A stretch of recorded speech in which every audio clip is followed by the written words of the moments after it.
몽펠리에서 의사로 성장하기 위해서는 8년 이상을 수련해야 합니다.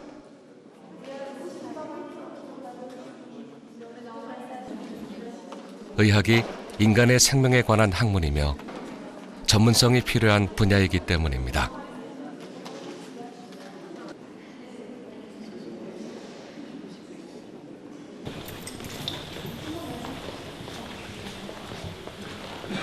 긴 시간을 지나 드디어 의사로 서는 순간.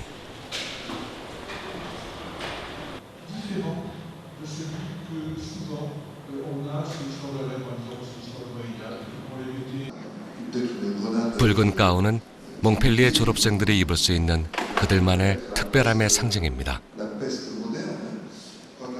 의사라는 직업에 첫 발을 내딛는 이 순간은 어떤 전통으로 표현됩니다.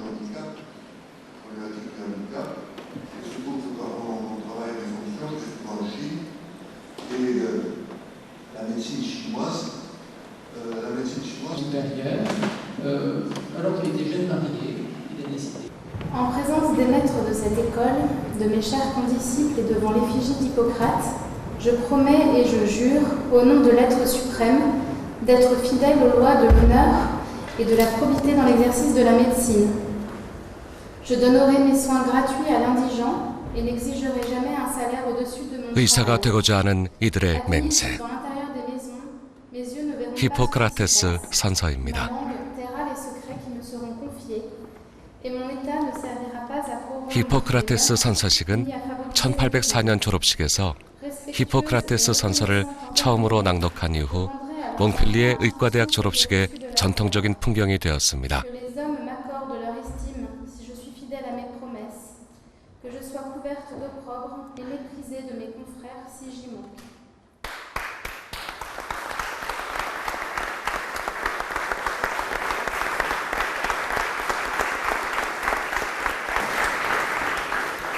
그런데 이 학생이 방금 낭독한 것은 히포크라테스 시대의 선서가 아닙니다. 고대 그리스어로 쓰인 히포크라테스 시대의 선서 원문. 오늘날 의대생들이 채택하는 선서는 원문과 다릅니다. 그리고 히포크라테스 선서로 알려져 있는 문서가 여러 개라는 사실을 알고 있는 사람도 그리 많지 않습니다.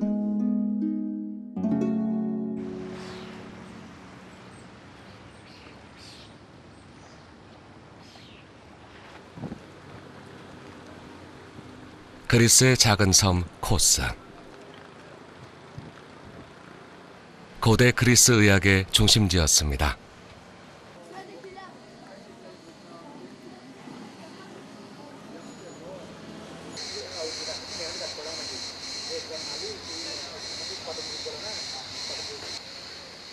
수령이 2000년이 넘는 이 플라타너스는 히포크라테스 나무로 잘 알려져 있습니다.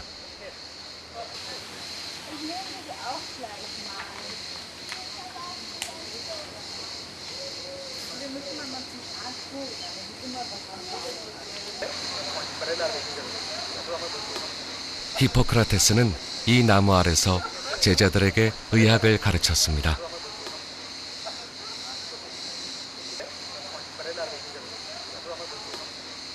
기원전 460년경부터 살았다고 전해지는 의사 히포크라테스. 의학의 아버지라고 알려져 있지만 히포크라테스에 대해서 알려져 있는 내용은 그리 많지 않습니다.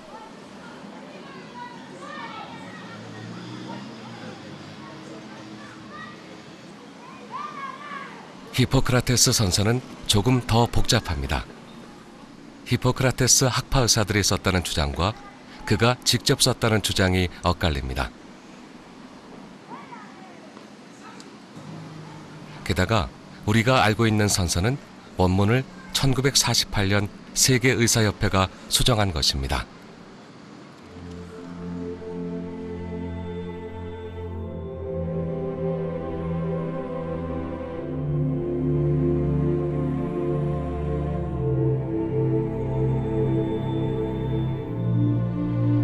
히포크라테스가 외과 학교라고 불렀던 전쟁.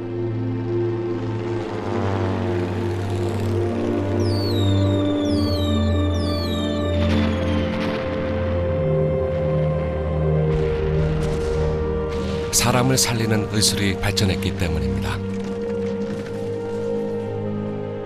하지만 제2차 세계대전 당시 포로들의 고문에 가담한 조력자들 중에 의사들이 적지 않았습니다.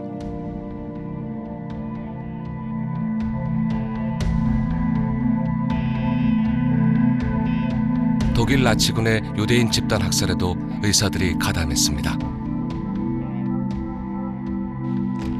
생체 실험을 자행한 731 부대에서도 히포크라테스 정신은 의미가 없었습니다. 의학계는 반성이 필요했습니다. 전쟁 중에 의사들이 그런 비윤리적인 그런 행위들을 많이 했기 때문에 그런 부분들에 대한 반성으로 또 앞으로는 이런 일이 있어서는 안 되겠다라는 어떤 그런 이제 반성으로 모여서 의사들의 이제 윤리 강령을 만든 게 제네바 선언입니다.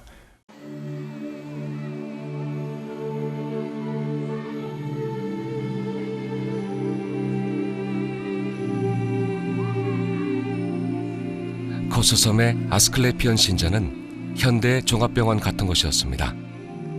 많은 의사들이 진료 활동을 했습니다.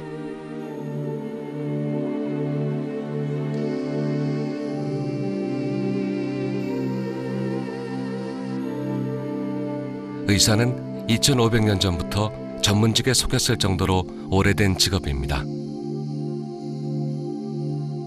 히포크라테스도 그리스의 의사였습니다.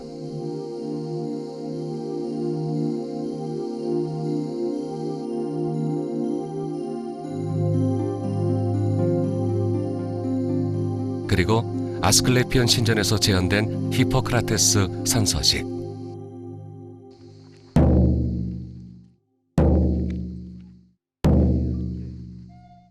Omnimi Apollonai Tron και Ασκληπιών και Υγείαν και Πανάκιαν και Θεούς πάνταστε και πάσας. 인류 역사상 존재했던 수많은 선언문들.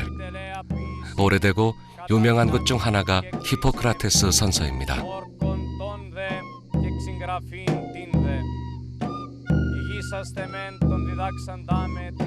그동안 히포크라테스 선서는 깊은 관심을 받지 못한 채 의사들이 지켜야 할 의료 매너 정도로 간주되어 왔습니다.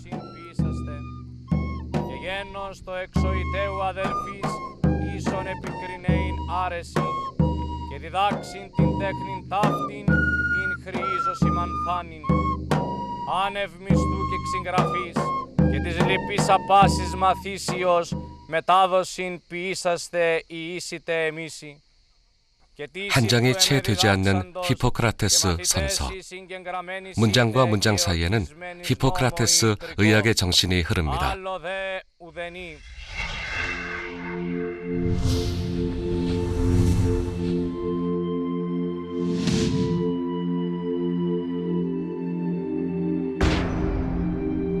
그 중에서 내 능력과 판단에 따른다는 부분은 의학의 주체로서 현명한 판단을 하겠다는 의지를 표현한 것입니다.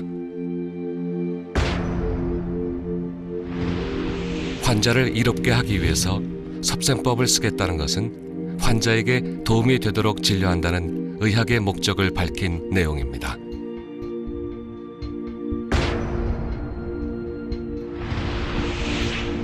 그리고 환자가 해를 입지 않도록 하겠다는 구절. 환자의 상태를 악화시킬 수도 있는 처방은 하지 않겠다는 맹세입니다. 이 단락에는 히포크라테스 선서의 핵심이 녹아 있습니다.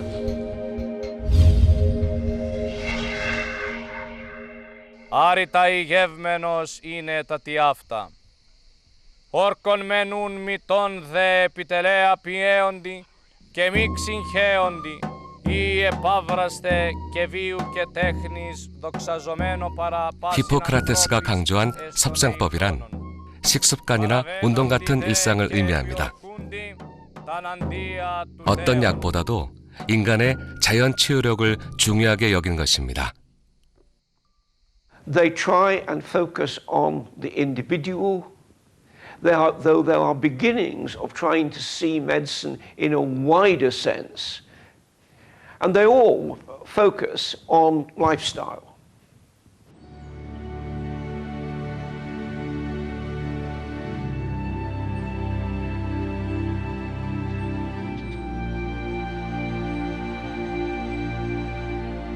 2000년 전의 터키. 의학이 발달했던 흔적이 남아 있습니다.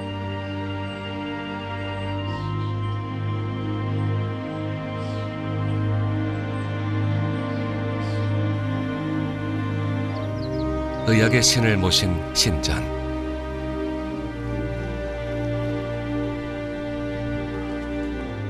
질병을 신이 분노해서 내리는 벌이라고 생각했던 고대인들. 진료를 받은 대가로 신전에 제물을 바쳤습니다. 신의 손에서 의학을 빼내 인간의 학문으로 바꿔놓은 사람이 히포크라테스입니다.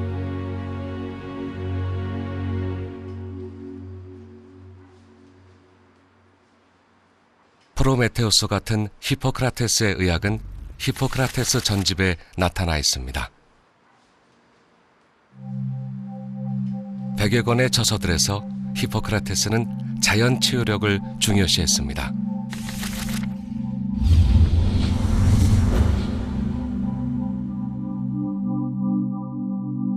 고대 의사들은 환자들이 찾아오면 상처를 절개해 수술을 하거나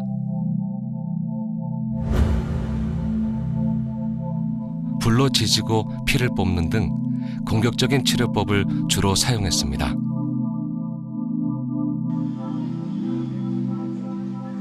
하지만 히포크라테스는 달랐습니다. 스스로 치유할 수 있는 인간의 능력을 중요시했던 것입니다.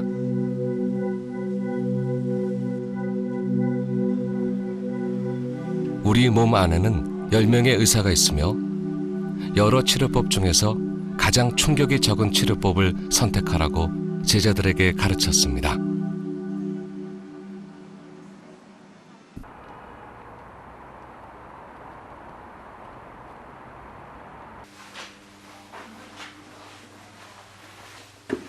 중국 서우두 도서관. 현존하는 동양에서 가장 오래된 의서이자 동양 전통의학의 이론적 근거가 된 의학서가 있습니다.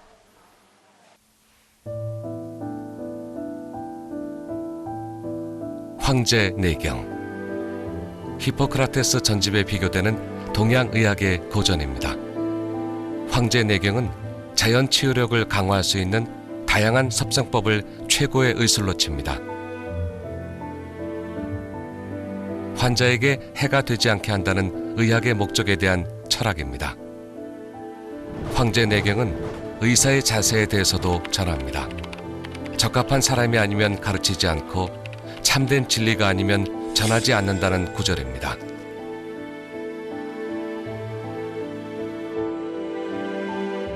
의사들의 마음가짐에 대한 철학은 당나라 시대의 명의 손사막이 쓴 천금방에서 발전합니다.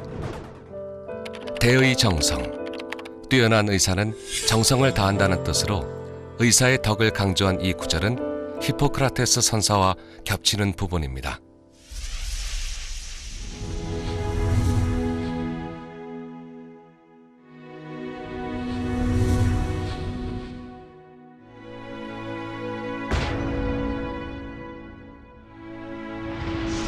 내 능력과 판단에 따라 환자를 이롭게 하기 위해 섭정법을 쓸 것이며 환자가 해를 입지 않도록 하겠다는 구절.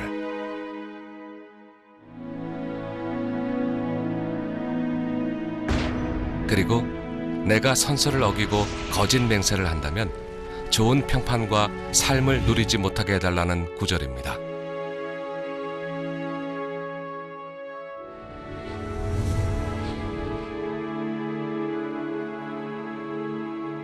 which occupy only a few words in the Hippocratic Oath.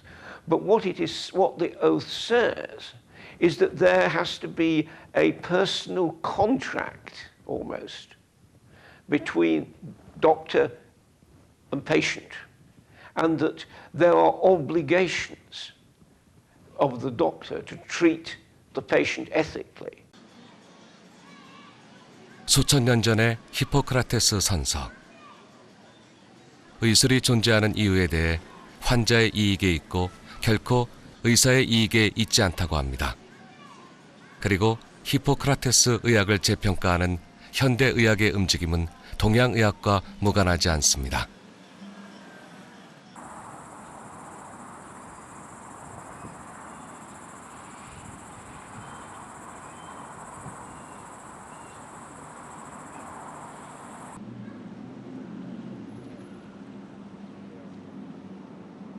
세계 최고 수준의 암센터.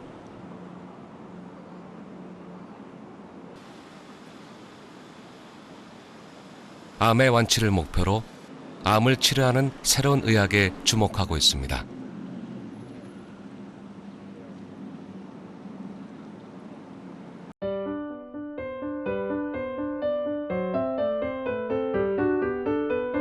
(2001년부터) 시작한 통합의학 프로그램입니다.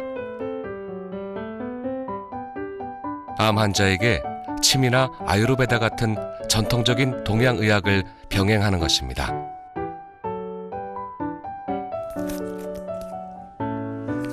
특히 2006년 시작한 침 치료는 그동안 환자 수가 3배를 넘었습니다.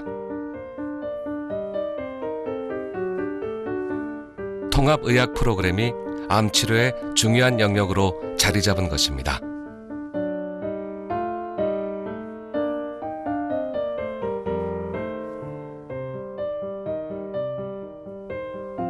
MD 앤더슨의 통합의학 프로그램을 총괄하는 리처드 리 박사.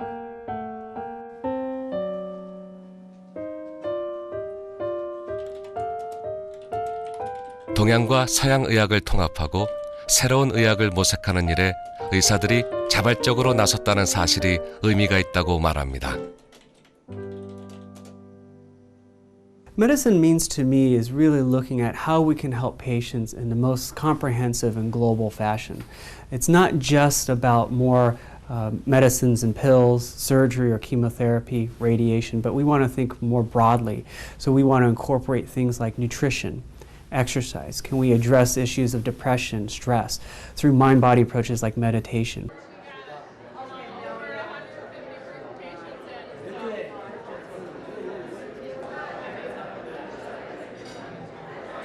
MD 앤더슨의 통합의학센터는 동양의학의 치료법이 암의 증상 완화에 어떻게 작용하는지 과학적으로 증명하기 위해 노력합니다.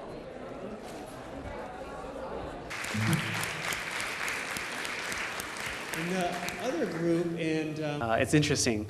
And I'll tell you also that the physician reason for consult and the patient's reason for consults often are not the same. So. 매년 통합의학 컨퍼런스를 열어 동양의학적인 치료 방법과 효율성에 대해 논의합니다. From our patients was that they actually kind of liked it because it was quicker, faster, and they could get through the forms. So it's actually turned out to be it worked for both sides. Yeah. So I think the role of Eastern medicine is to think about other modalities and other approaches we can utilize to help improve overall medicine.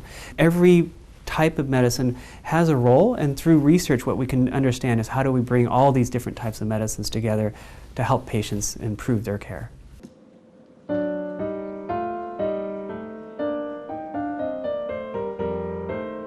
통합을 추구하는 MD 앤더슨의 노력은 히포크라테스로 돌아가자는 움직임으로 이해할 수 있습니다.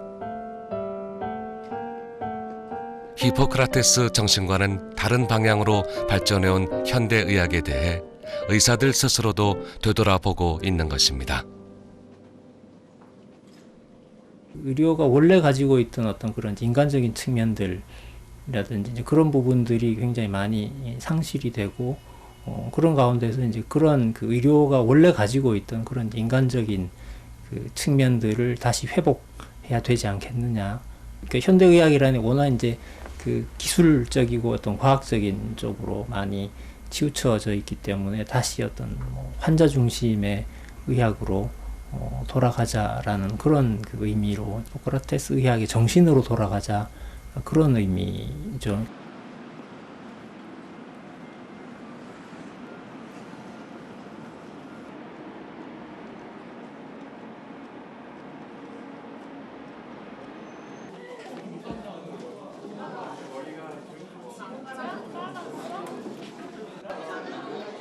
연세대학교 의과대학 졸업식. 1956년 의과대학 졸업식에서 히포크라테스 선서를 처음 낭독한 이후 지금까지 전통으로 이어져 오고 있습니다.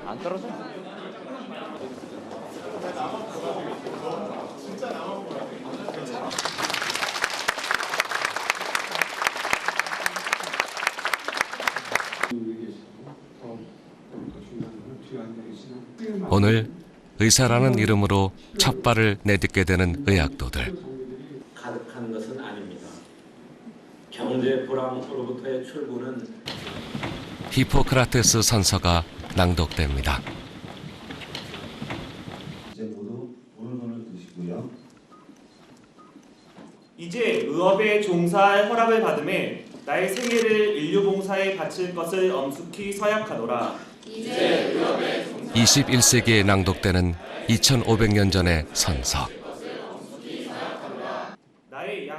히포크라테스가 전하고자 했던 것은 의학이란 환자를 위한 것이어야 한다는 의학의 본질일 것입니다.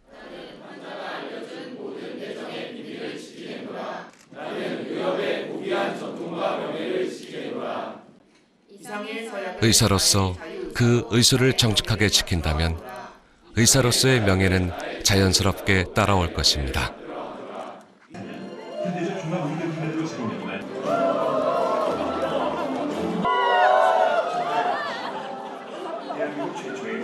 히포크라테스 선서 내용이 다 중요하긴 하지만 가장 첫 구절이 이제 내가 의업에 종사할 허락을 받음에 나의 일생을 인류의 봉사를 위해서 헌신하겠다는 내용이 있거든요. 저는 그 구절이 의사의 삶의 전반을 다 어우르는 구절이라고 생각을 해서 그 구절이 가장 마음에 깊이 남았습니다. 히포크라테스 문구들이 다 저희 의사들한테는 필요한 문구들이라고 생각하는데요.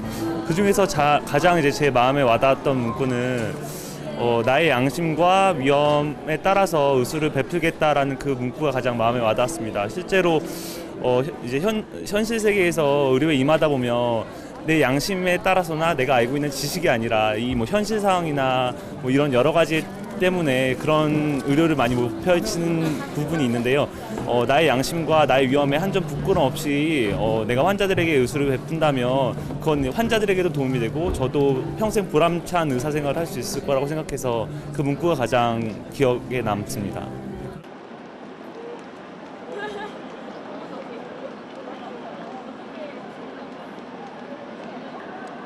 선서는 한 번 낭독하고 폐기하는 문서가 아닙니다. 의사로서 평생 자신을 되돌아볼 수 있는 거울로 간직할 것입니다.